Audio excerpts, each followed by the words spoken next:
tema que eu lhes trago é fruto de uma experiência da minha vida de mais de 60 anos. 60 anos de profissão, não é? Dizem que o homem, na minha idade, já não tem mais censura, ele fala tudo que pensa. Então, é uma beleza vocês ouvirem a verdade, não é? A gente não esconde nada. E eu estou trazendo para vocês a minha herança. A herança profissional que me fez um profissional vitorioso. A vitória está dentro de nós. Se nós não acreditarmos primeiro em nós mesmos, obviamente os outros não acreditarão em nós. Então, essa é a base da ética. Bom, o que é a ética? A ética é a gente viver com os outros, saber viver com os outros. Na vida profissional, nós lidamos com várias classes de pessoas. Nós lidamos com os nossos companheiros, colegas, não é? Nós lidamos com o fisco, nem sempre muito bem, mas lidamos. Lidamos com os companheiros que lideram as entidades de classe, que é um ofício deveras espinhoso. Alguns, coitados, não têm condição de fazer mais. Outros têm um dinamismo, conseguem fazer muito. Como é uma vocação nossa, malhar mais do que elogiar, é a vocação. Então, muitas vezes a gente malha, mas sem, às vezes, indagar, no fundo, o que está acontecendo. Né? Na realidade, vejam vocês, as pessoas ligadas a nós são essas. São terceiros próximos de nós ligados, os nossos funcionários, os nossos clientes, não é? A classe e a sociedade, a natureza, nós temos que lidar com ela e respeitá-la. E o cosmos. Pode parecer um absurdo, mas nós geralmente raciocinamos como se nós vivêssemos só aqui nessa sala. E a Terra está girando no espaço, dentro de um sistema, dentro de uma galáxia, em todo um complexo extraordinário que nós não sabemos para onde vai e nem de onde veio, porque quem diz que sabe é mentiroso. Ninguém sabe.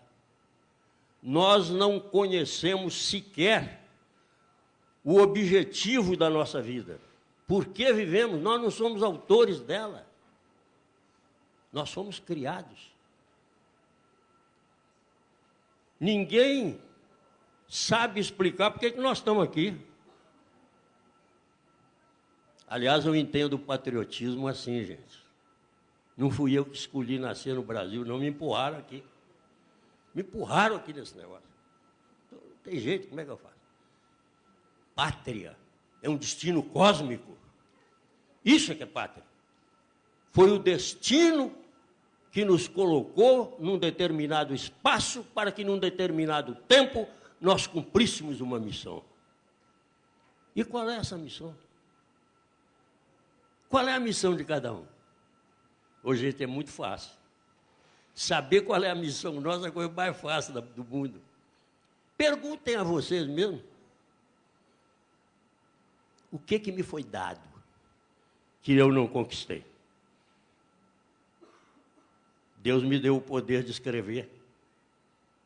Eu escrevo de dia, de noite, de madrugada, dia santo, feriado, domingo, todo dia. 192 livros, eu ditei para vocês. Mais de 13 mil artigos. Eu quero ver como é que o Papai do Céu vai pagar essa dívida comigo, porque ele me deu isso. Mas e o que eu retribuí? Então, a nossa retribuição são as virtudes que nos foram atribuídas e que nós não conquistamos. Elas foram doadas. Essa é a nossa missão. Temos uma missão com a nação, temos uma missão com a humanidade e temos uma missão com o destino. O destino está escrito. Vocês não... Eu sou um homem, não é, que vou completar os meus 83 anos de idade, tenho uma saúde de ferro. Por quê? Porque meu espírito é de ferro. É a saúde do espírito que faz a saúde do corpo. Esse é um princípio da ética. Quem tem vícios mentais, do ódio, da inveja, da arrogância, esses camaradas que acham que são donos do mundo e não são donos de coisa nenhuma, nem deles mesmo. Esses vícios é que adoecem a gente. A inveja, o ódio. Isso é uma coisa terrível. Todas as relações ficam difíceis quando nós deixamos de respeitar o nosso semelhante. Quando nós deixamos de amar. A minha vida inteira foi uma vida de amor a todos vocês. Não fosse, e eu não teria sacrificado a minha própria família e a mim mesmo para deixar a maior herança cultural que se formou neste país no campo da contabilidade. E poucos no mundo. E me orgulho disso. Me orgulho de ter projetado o nome do meu país lá fora. Porque nação não é apenas um amontoado de gente, não. Nação é aquela que se impõe pela cultura.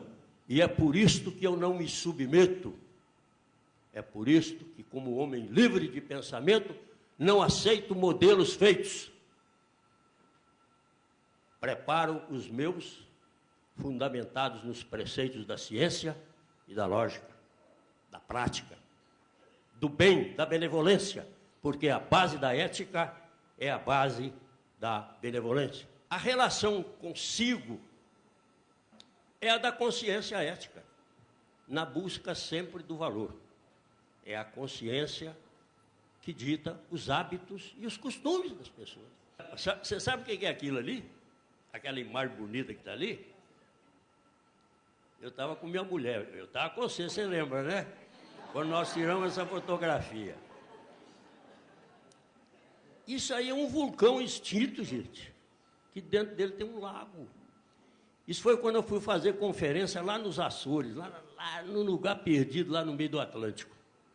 É lindo.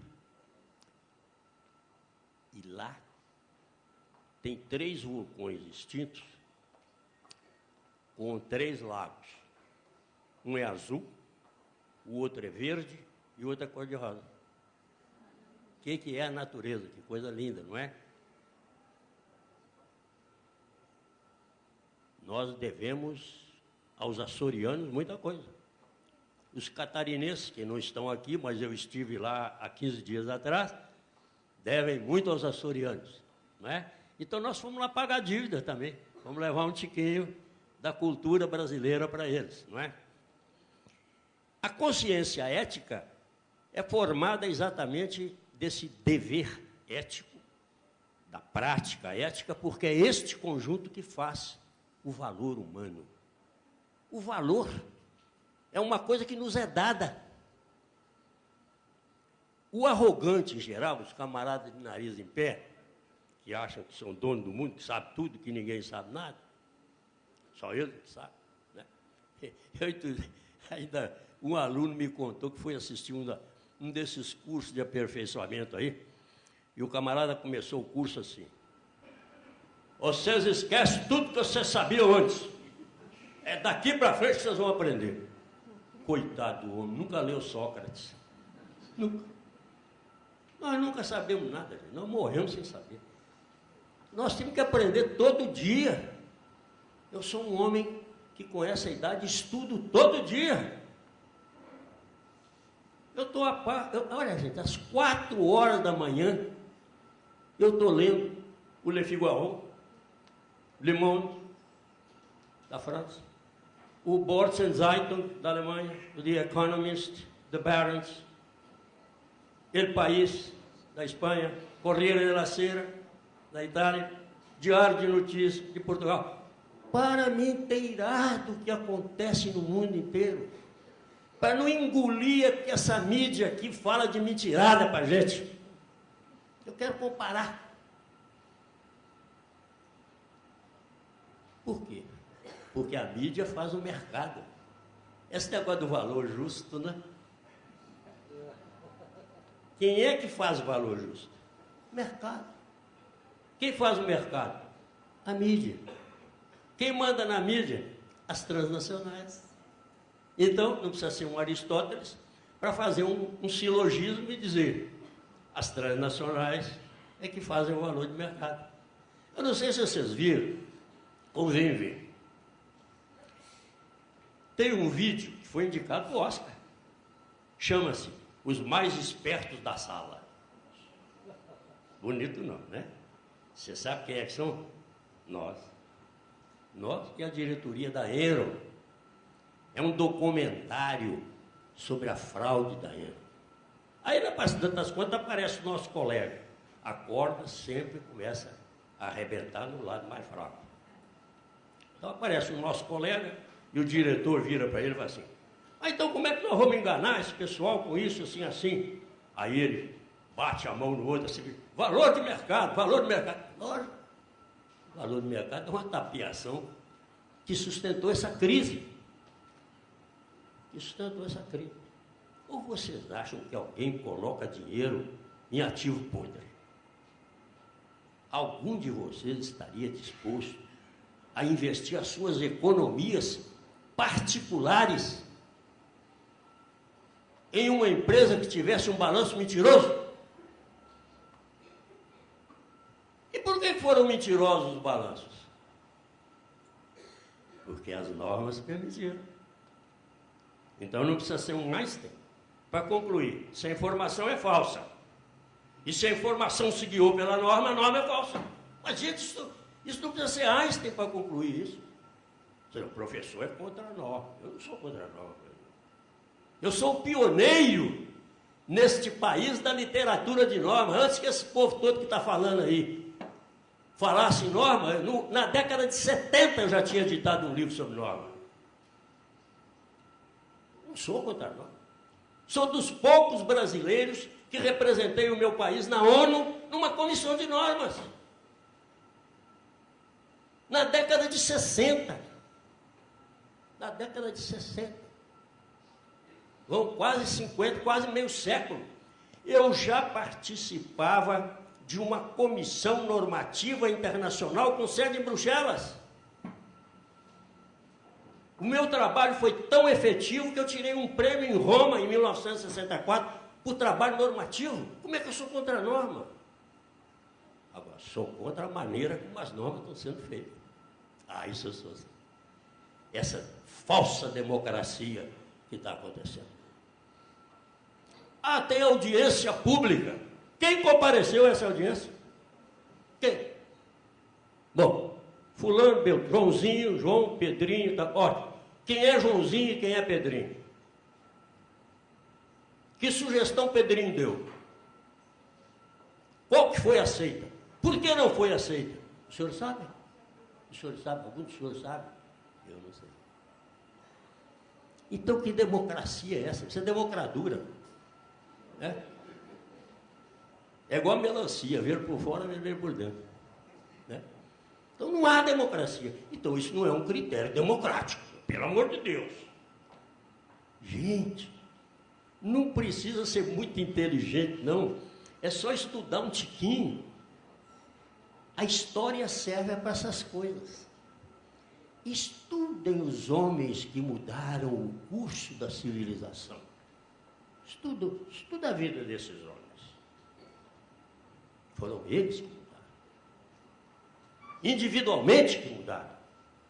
Ou vocês acham que quem mudou o curso de muitas coisas foi uma universidade que chamava Miguel Ângelo? Ou um doutor Leonardo da Vinci, que nunca foi doutor? Leonardo da Vinci nunca foi doutor.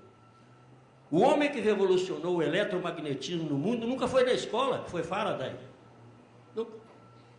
O pai da lógica moderna, que foi Baruch Spinoza, nunca foi doutor. O pai da microbiologia, que foi Louis Pasteur, nunca foi doutor.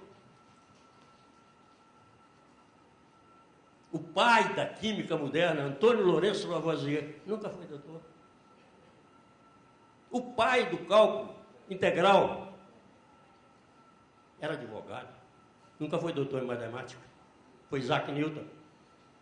Então, gente, é só ler a história do Tiquinho. São os intelectuais. Essas luzes do céu, da cultura humana, que reformaram a humanidade. Ou vocês acham que a química foi reformada por algum instituto internacional de química? Não, foi Lavoisier que mudou mesmo. Foi ele que mudou. Quem mudou a física? Foi Max Planck, foi Lorentz, foi Einstein, foram esses homens. Que com o quê? Com a física teórica. O que mudou a física prática foi a física teórica. Essa história de dizer que teoria não importa, importa, esses senhores. A teoria é a prática racionalizada. A prática sem a teoria é apenas uma tontice, uma imitação ou uma obediência. A norma diz isso, eu sigo a norma. Acabar. Então, nada de genial tem isso. Isso não é coisa de gênio. É muito diferente.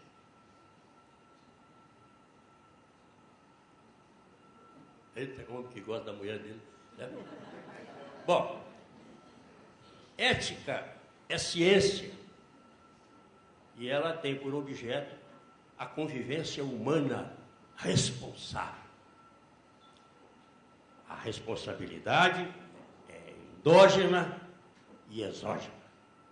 A responsabilidade endógena é a formação de uma consciência nossa, virtuosa, fundamentada no amor, no conhecimento, no trabalho, na reflexão.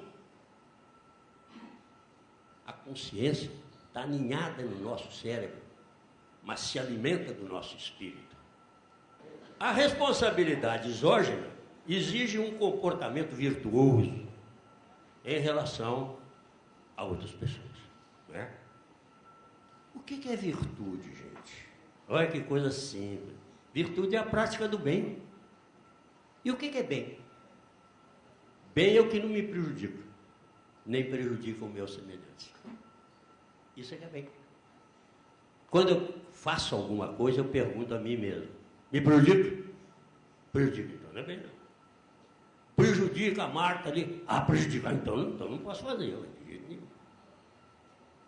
Então, o bem é uma atitude de amor. E aquilo que fazemos, vejam que coisa interessante, isso é um preceito da ética. Tudo que nós praticamos de bem, energeticamente, volta em nosso favor. Não se preocupem, volta dobrado. Por aquele que você desejou e por aquele que te desejaram por você o ter praticado. Então você recebe duas vezes. Da mesma forma é o mal. Existem, todavia, pessoas que praticam o mal e estão muito bem. Ou é porque não amadureceu o mal que fez. Ele vai amadurecer. E quando voltar... Gente, eu tenho 83 anos, eu vi muita coisa nessa vida. Eu estou dando a vocês o fruto da minha experiência, isso não é teoria, não. Vocês façam o bem sem preocupação de volta. Porque bem, quando você cobra de alguém aquele bem que você faz, que tem cobrança, isso não é bem, isso é interesse. Isso não é bem, não. O bonito da ética é nós descobrirmos essas maravilhas do relacionamento humano. Isso é que é a coisa extraordinária. Eu, por exemplo, ainda agora os colegas falam: professor, o senhor está metendo o pau nas normas, hein? Mesmo. Isso não tem, porque eu não falo mentira. Graças a Deus, fui educado para não mentir. Isso é um princípio ético. Mas eu não sou contra ninguém, não. Vocês acham que eu vou brigar com o Antoninho Trevisan porque ele defende a norma? Eu vou brigar com meus colegas que trabalham em transnacionais, porque isso para eles é mercado? Não vou brigar com ninguém, não. A gente nunca deve confundir pessoa com ideia. Combatam a ideia. mas não ataquem pessoas. Vejam meus artigos. Gente, eu escrevi 13.000 artigos. Eu publico desde o ano de 1946. Quanta gente aqui não era nascida. Às vezes até o pai de muita gente que está aqui não era nascido ainda. Eu nunca tive um caso na justiça de alguém que viesse me cobrar uma difamação, uma calúnia ou algo insultuoso. Eu, quando tenho que dar uma ripada, eu dou um jeito. Negócio de mim mesmo, né? Negócio de mim mesmo. Aliás, eu fui contador do Juscelino 8 anos, né? E o Juscelino me ensinou muito. Um dia, um fiscal lá, o Juscelino tinha 2 empresas, pequenininha. E ele era um homem de tal ética que ele não permitia que essas empresas entrassem em concorrência pública. Vocês já viram só? Ele preservava. Ele não gostava nem que o nome dele constasse das empresas. Para representá-lo, ele tinha o cunhado dele, o Júlio Soares, ao qual eu dediquei um dos meus primeiros livros. Mas eu tinha aquilo que o nosso conferencista anterior aqui falou, né? Eu já há 60 anos fazia o que ele está falando aqui, posso dizer que é verdade. Eu nunca mandei levar um balancete. Balancete, eu ia discutir com o cliente o que estava acontecendo na casa dele. Falei, meu amigo, você comprou demais? Esse tamanho da sua compra aqui, cara, você fez tanto de dívida no banco, você não está conseguindo vender isso, a sua rotação não dá isso, então você está trabalhando para o banco, meu filho, olha aqui. Mas então eu fazia isso. Então eu ia ter com o Juscelino, de 2 em 2 meses, ele era governador do estado, e mostrar para ele o balancete. Um dia eu cheguei lá, bravo, tinha estado lá um fiscal que não sabia que a empresa era do Juscelino e me criou tudo quanto foi caso. Porque tem fiscais que se compenetram realmente do seu papel de orientação, que é o papel ético fiscal, mas tem fiscais que usam do cargo para um abuso do poder discricionário, que é, aliás, condenado pela Constituição do nosso país. Nós podemos levar um fiscal à cadeia, como eu já levei. Posso. Por abuso do poder.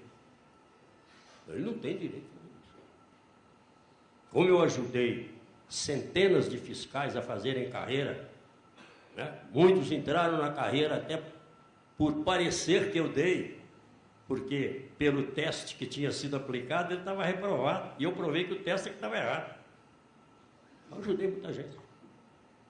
Mas tem fiscais que não entendem isso. Então, esse fiscal foi lá, me criou um punhado de caso. E eu fui falar com o Juscelino, cuspindo marimbondo. O Juscelino virou para mim e falou assim, professor, perdoa, professor. Perdoa. E eu, quanto mais ele falava perdoa, mais eu malhava o camarada. E, no fim, eu falei, mas perdoa, Juscelino, me perdoa. Ele falou, professor, perdoa, mas anota o nome dele.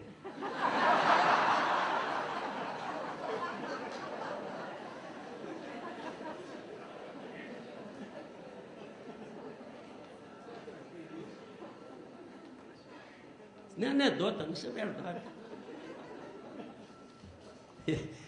Uma outra vez também, o Juscelino tinha umas coisas extraordinárias. Nós tínhamos um jornalzinho lá em Belo Horizonte, né? De 2 comunistas. Comunista é aquele que é contra o governo e que, quando entra no governo, fica contra todo mundo. E a favor dele. E esses 2, um era o Euro Luiz Arantes e o outro era o Zé Maria Rabelo, que era cupincha aí do Brizola. Bom, secava lenha no Juscelino. Juscelino tinha aquele binômio, né? Transporte e energia. Então o jornalzinho dele se chamava O Binômio, que era para sentar lenha, ele sentava lenha. Então eu fui lá levar o balancete para conversar com o Lucilino. O chefe de gabinete dele, que era o Penido, chegou e falou, olha, professor, o governador não vai poder atender o senhor hoje, não. Ele tem uma entrevista aí coletiva com a imprensa. Eu falei, bom, então você vai lá dentro falar com ele que eu vim, né? Pelo menos para ele saber que eu vim cá. Eu já ia saindo quando o Penido falou, professor, o governador vai atender o senhor. Então, o Juscelino botou a mão no meu ombro e falou assim, professor, vamos lá no café. Depois do café nós conversamos. Era um café com imprensa. Né? Chega lá, está quem? Eu, Luiz Arantes e o Zé Maria. Ele foi lá, riu para eles, abraçou eles e sorriu. E eu olhando.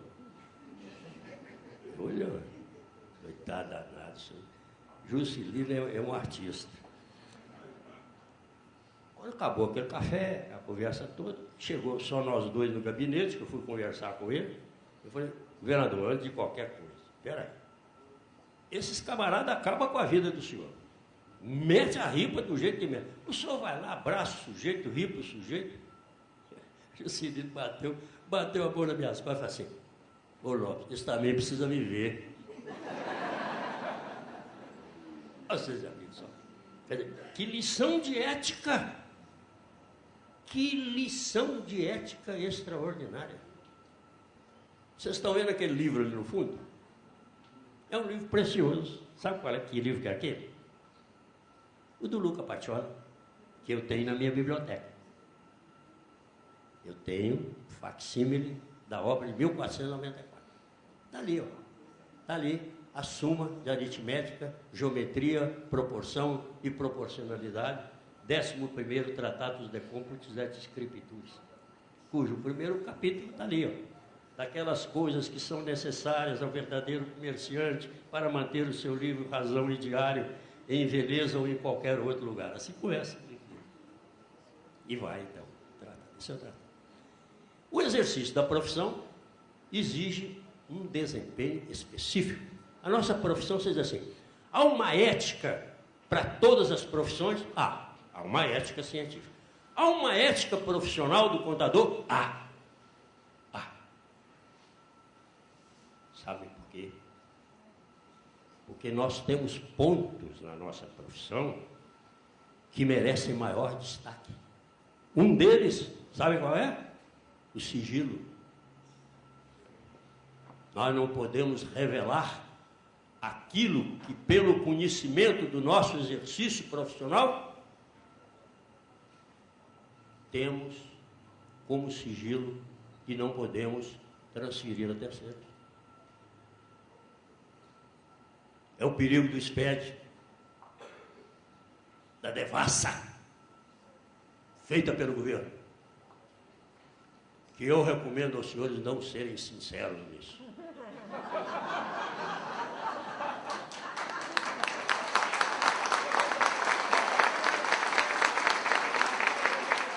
Eu não falei que eu falo o que eu penso. Falo o que eu penso. Nada de sinceridade. Existem dele. Isto é uma rede de espionagem. Gente, eu li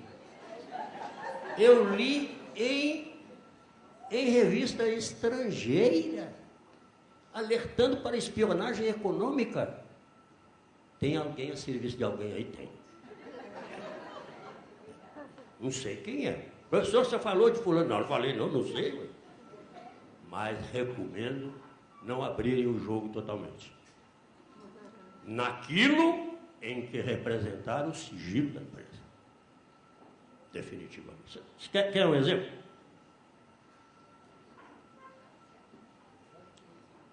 Eu tenho um cliente que produz essências aromáticas. A essência aromática não deixa de ser uma tapiação, né? Mas é uma tapiação que todo mundo engole bem. É Guaraná, mas cadê o Guaraná? Não tem nada, nem raspou ali. É a essência do Guaraná. Mas tem Guaraná isso? Não, não tem não.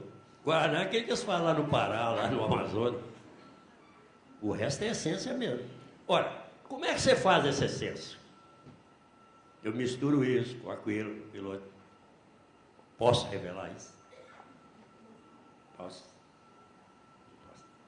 Eu, como contador, sei. Se eu tiver que fazer concorrência ao meu cliente, eu faço, porque eu sei o que ele faz. Mas é desonesto. Minha mulher testemunha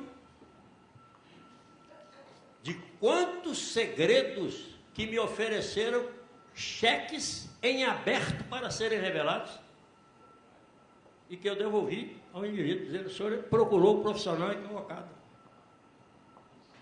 Por quê? Porque eu tenho guardado comigo segredos de grandes empresas e até de entidades governamentais. E até de entidades governamentais. Eu, enquanto tive sob minha responsabilidade a Embraer e a Infraero, que eu recuperei, porque fui assessor do ministro da Aeronáutica há muitos anos na parte de economia e finanças, do Araripe e dos outros que sucederam, eu nunca revelei. E eu sabia tudo que tinha lá dentro, mas não posso falar, não posso dizer. Então, meus amigos, cuidado com o SPED, né? Vai até onde, né? Se for preciso você arrumar alguma conta com aqueles nomes bíblicos, né? Tem nome bíblico é aquele que está tudo com a interpretação, né? A Bíblia é assim, o protestante interpreta do jeito, o católico do outro, o espírita é sempre a Bíblia. Mas cada um puxa a brasa para a sua sardinha, né? Então, a gente muitas vezes pode estabelecer um título de conta que, não deixando de ser verdadeiro, todavia não diz a verdade. Entendeu? Está parecendo até a redação do CPC, né? É a redação do CPC, pelo amor de Deus. Aliás, não é redação, aquilo é tradução. E eles traduzem as normas, sabe? Do inglês. Eles traduzem do inglês. Agora, gente, reflete comigo aqui um minutinho. O que é a palavra? A palavra é a representação do pensamento. Nós pensamos por palavra. A maioria dos nossos pensamentos, alguns são por ícones, mas a maioria por palavra. E a palavra em inglês tem tradução perfeita em português? Olha, nós latinos somos diferentes dos anglo-saxões. O inglês, se encontrar a mulher dele na cama com outro, ele serve um chá para os dois. Eu estou disposto para saber aqui quem é que vai servir o chá. Eu vou pegar um revólver e sapecar num dos dois. Sapeca na mulher, viu? É porque aí não tem mais problema. E sapecar no homem, pode vir outro.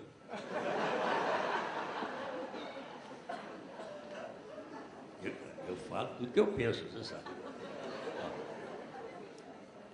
A ética profissional, então, ela tem que encontrar base na ciência ética. Deixa eu para falar mal das normas, eu vou falar daqui a pouco. Dá uma pausa. O dever ético, ele é objetivo, ele não é subjetivo. Não sou eu quem faço a minha ética, não.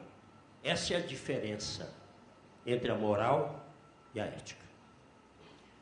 A moral é um costume ao qual eu me aclimato, ou numa família, ou num grupo. Não é a ciência. A ciência tem o sabor da universalidade. Quando eu digo que a 0 graus centígrados e a 74 graus barométricos a água se solidifica, ela solidifica em qualquer lugar. No polo, na Tanzânia, na Itália, no Brasil. A ciência se fundamenta na universalidade do conhecimento. O subjetivo não, é o meu. É o meu. É o valor justo. É aquele que eu da minha cabeça ponho.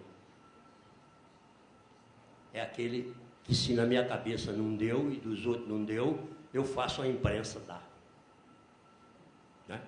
Vocês sabem que a humanidade se move pelas mentiras da imprensa. Hoje, mentirosa, meu Deus.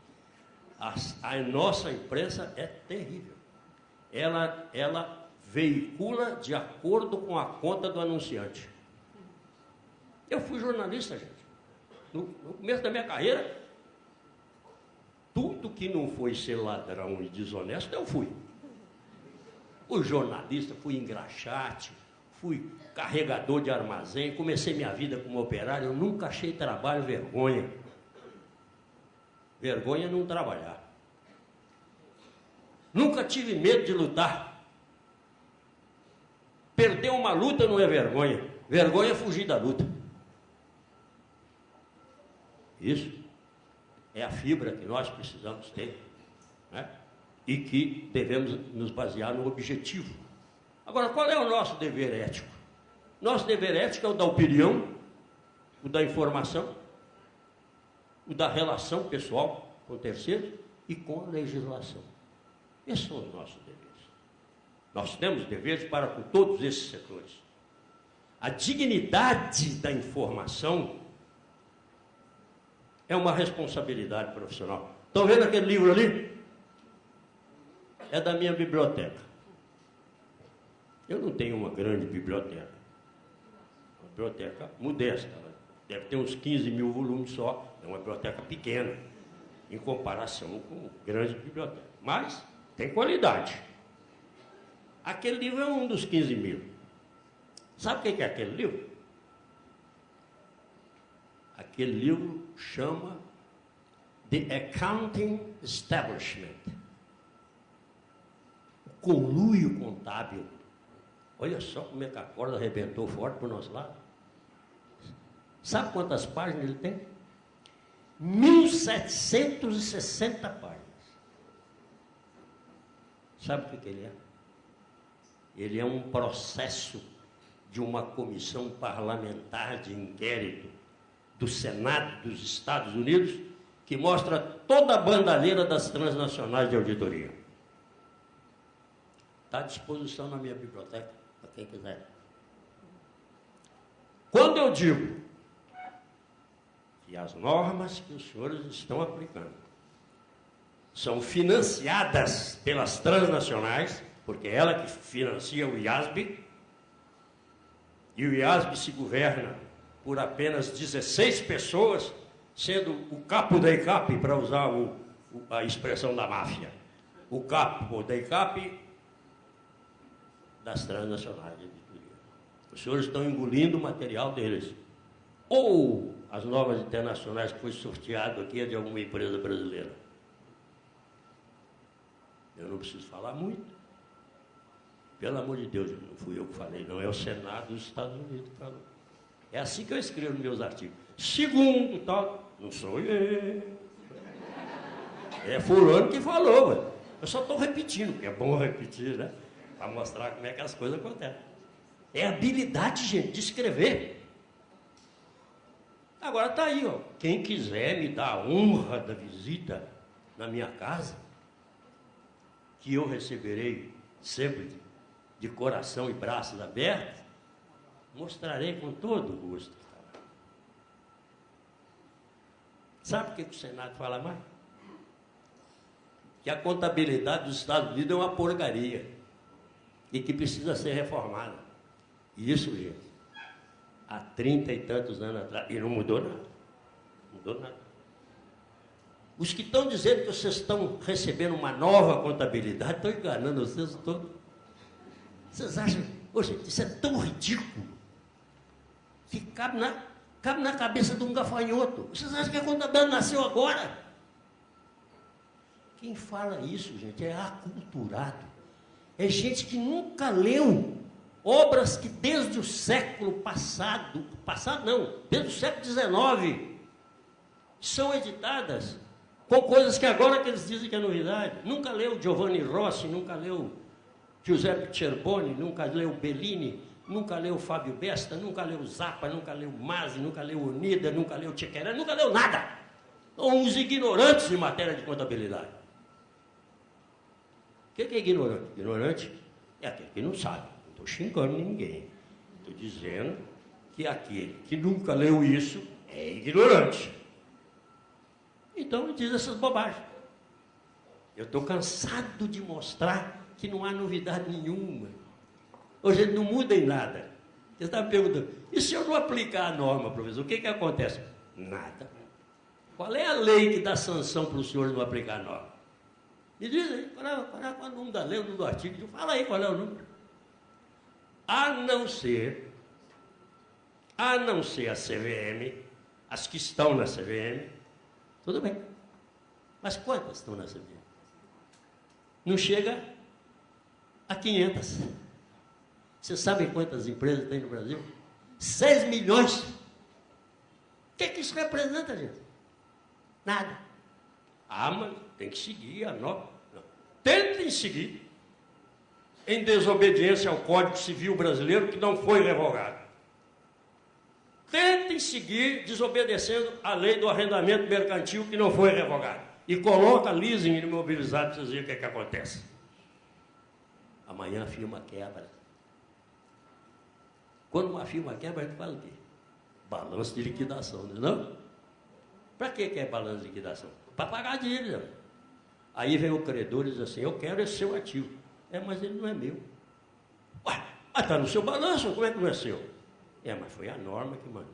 Mas o senhor me informou errado. Vocês sabem o que é que acontece? O Código Civil Brasileiro, de 2002, tem um dispositivo que diz o seguinte, que o contador é preposto. Preposto. Ou seja, nós representamos o que o empresário está dizendo. Então, o empresário pode nos processar. Mas o empresário é meu amigo, ele não vai fazer isso. Tá certo. Mas terceiros podem. Porque o Código Civil diz o seguinte, que a responsabilidade do preposto é, inclusive, perante terceiros. Ou seja, se vocês inserirem uma inverdade no balanço e o terceiro se sentir prejudicado, vocês não tenham dúvida, vão para a cadeia. Agora, o professor que vai aconselhar isso para vocês, eu não falo mentira. Nunca falei. Nunca. Sofri muito, porque no começo eu tinha pouca habilidade para falar a verdade.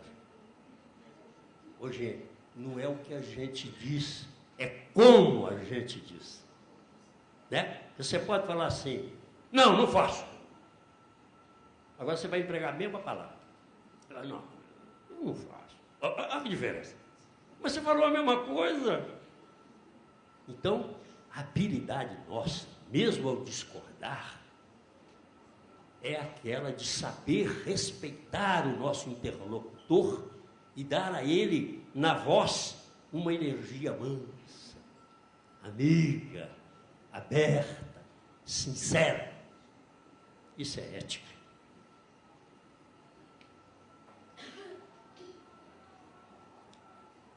As normas têm causado lesões éticas graves na informação.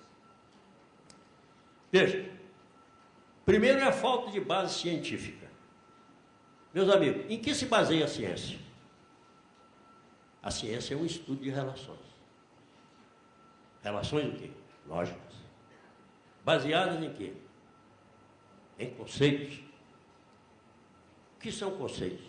Conceitos são atribuições de qualidades a alguma coisa. Então, o conceito tem que ser verdadeiro. Como é que é verdadeiro o conceito da norma que diz que ativo é recurso? Onde é que ativo é recurso? Tem geração espontânea? O Pasteur deve estar revirando na cova. Pois ele negou a geração espontânea contra toda a classe médica da França. Não existe ativo sem que antes exista o passivo, não é? Se eu não tiver capital, como é que eu compro essa cadeira que vocês estão sentados nela? Recurso é o que figura nesse nome infeliz de passivo, porque o nome é infeliz. Mas é o que figura. É a origem. Ativo não é a origem. Ativo é causa. Não é causa, é efeito. É efeito. Então como é que eu posso definir assim? Como é que eu posso confundir perda com custo? como está lá nas normas, à vontade. Como é que eu posso fazer isso? Quer dizer, não há um respeito à ciência. Depois vem essa história do princípio da essência sobre a forma. Ô, gente, o que é forma? Forma é a materialização da essência. Só. Quando eu materializo alguma coisa, essencialmente, eu dou forma a ela. Ora, de forma nenhuma, de maneira nenhuma, eu posso abandonar a forma quando ela é determinada por lei. Como é que eu posso fazer isso, ué? Como é que eu posso admitir que um arrendamento mercantil possa ser uma propriedade, um ativo? Sabe qual é o argumento deles? Da essência sobre a forma? É porque você usa, está sendo usado. Então está sendo usado. Ah, é? Então eu vou alugar isso aqui, ó, e vou botar no meu ativo. Eu estou usando? Veja o que falta. Que falta de preceito lógico. Se a questão é a utilização, tudo que eu utilizar, mesmo sendo dos outros, eu vou pôr no meu ativo. O que é uma falsidade. Então, esse desrespeito, essa falta de base científica, é o que enfraquece o que está sendo feito. Outra coisa é que o modelo é incompetente. Por que ele é incompetente? Porque se ele fosse competente, não tinha crise. Ou os senhores acham que alguém aplica dinheiro em empresa falida? Ninguém. E por que ela estava falida? Porque ela estava mentindo que estava boa. Quem é que pagou a conta? Nós. Por quê? Porque são os governos que estão entregando dinheiro aos fraudadores, ao grande calote internacional. Então, esse modelo não impediu isso. Se ele não impediu, ele não tem competência. E como é que nós vamos aplicar? Então, é o que eu digo sempre. O Brasil, daqui para frente, não vai importar mais crise, não. Nós vamos fabricar as nossas. Vamos fabricar. Não. Nós temos jeitinho para tudo aí. Somos campeão de futebol, por que não somos de fraude? Né? Então, com isso que está aí, vamos fabricar fraude. Aliás, a Comissão de Valor Imobiliário está ótima. Beleza. Você sabe qual é que foi o motivo da crise? O tal derivativo e o tal ente. Aliás, eles para arrumar nome, tão fantástico, eles arrumam cada nome. Incrível, a gente nunca ouviu. Conceitos vazios. Conceitos totalmente, parte ligada. Parte de quem ligada a quê? O conceito não pode ser vazio, gente. O conceito tem que dizer o que é a coisa. Mas eles são campeões nisso. Então, sabe o que o Banco Central fez?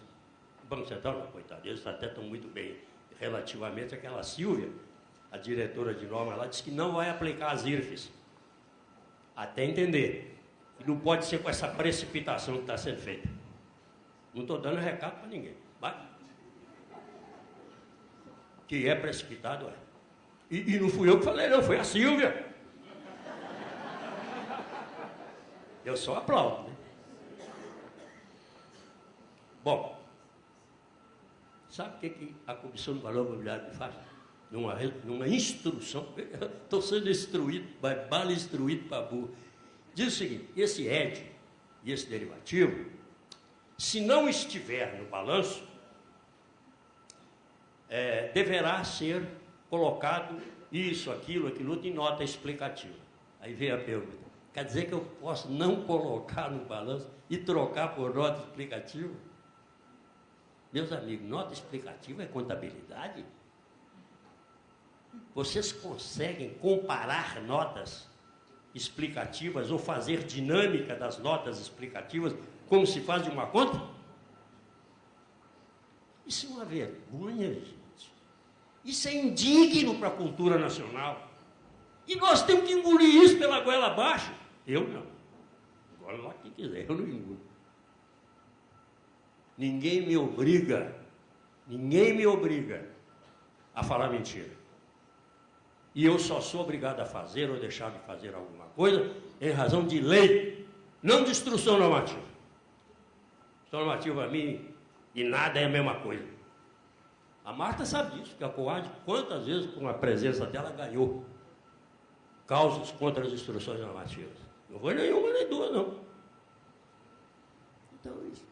Agora, que é algo incompetente, é.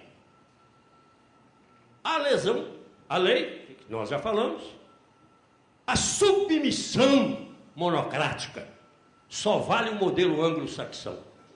Mais nada, que o americano quer. Aliás, diz que o americano é um inglês fabricado em série. Né? Mas é o modelo dele só. Não existe outro modelo no mundo. Nós não temos direito de exercer a nossa cultura. Ah, mas também para ter cultura, né? Bobagem. Ganhando o jogo de futebol, fazendo carnaval, está ótimo. Não. O Oswald Spengler, que foi um dos best-sellers do século passado, no livro dele, A Decadência do Ocidente, em 6 volumes, ele tem uma frase lapidar. Ele diz o seguinte: um punhado de gente faz um povo, mas só a cultura faz uma nação. Isso é realmente para se refletir. Né? Eu tenho orgulho de ter lançado a primeira corrente científica contábil no mundo, brasileira, que foi o neopatrimonialismo. De início acanhado, hoje em todos os continentes da Terra, com muitos milhares de adeptos.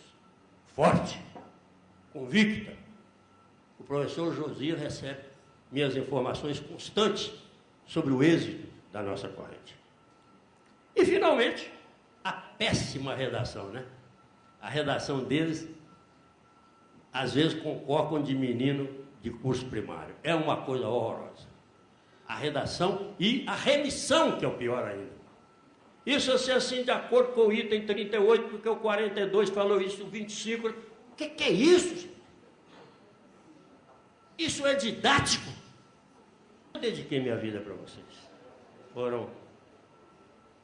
Sacrifiquei minha família, sacrifiquei a mim mesmo, mas me sinto compensado quando eu vejo esse carinho, esse respeito, não é? De muitos colegas me confortarem com essa manifestação tão linda como vocês fizeram, que chegou a lacrimejar meus olhos, não é? Porque eu sou muito emotivo, eu sou latino, eu não sou anglo-saxão. Eu sou latino. Eu sou daquele de dar tiro, né? Mas tenho certeza de uma coisa. Enquanto eu viver, até o meu último suspiro, se Deus me permitir que energias me restem, essas ainda serão de vocês. E não digo isso por demagogia. Eu provei a vida inteira que foi assim. E não sou candidato a nada. Só sou candidato a uma coisa: ao coração de vocês. Muito obrigado.